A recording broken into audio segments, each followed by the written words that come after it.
পটুয়াখালীতে জমকালো আয়োজনে শেষ হলো আরাফাত রহমান কোকো আন্তঃ ফুটবল টুর্নামেন্টের ফাইনাল। পটুয়াখালী শহরে উৎসবমুখর পরিবেশে সম্পন্ন হয়েছে আরাফাত রহমান কোকো স্মৃতি আন্তঃ ফুটবল টুর্নামেন্টের ফাইনাল খেলা। সোমবার বিকেলে 4:30টায় শেরেবাংলা সড়কের ব্যায়ামাগার মাঠে ব্যায়ামাগার বয়েজ ক্লাবের আয়োজনে অনুষ্ঠিত হয় এই মহারণ। রোমাঞ্চকর ফাইনালে মুখোমুখি হয় 7 স্টার ও সুপার 7 দল। নির্ধারিত সময় শেষে খেলা গোলশূন্য ড্র হলে ট্রাইব্রেকারে 2-0 গোলে জয় পায় 7 স্টার। এর মধ্য দিয়ে তারা টুর্নামেন্টের চ্যাম্পিয়ন হওয়ার গৌরব অর্জন করে। অপরদিকে রানার্স আপ হয় সুপার 7। খেলা শেষে চ্যাম্পিয়ন দলকে নগদ 15,000 টাকা এবং রানার্স আপ দলকে 10,000 টাকা প্রাইজ মানি প্রদান করা হয়।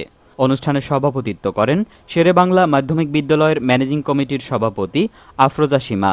প্রধান অতিথি হিসেবে উপস্থিত ছিলেন জেলা বিএনপির সাধারণ সম্পাদক অ্যাডভোকেট মোহাম্মদ মুজিবুর রহমান টোটন।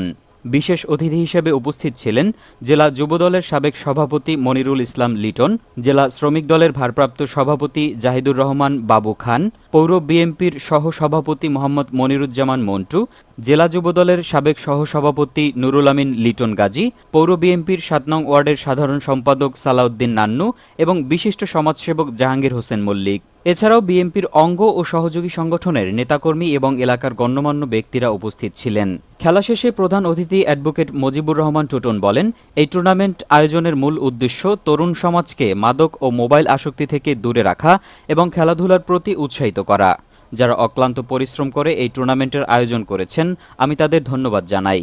আয়োজকরা জানান, খেলাধুলার মাধ্যমে তরুণদের ইতিবাচক কাজে সম্পৃক্ত করার লক্ষ্যেই এই আয়োজন এবং আগামীতে এর ধারাবাহিকতা বজায় থাকবে।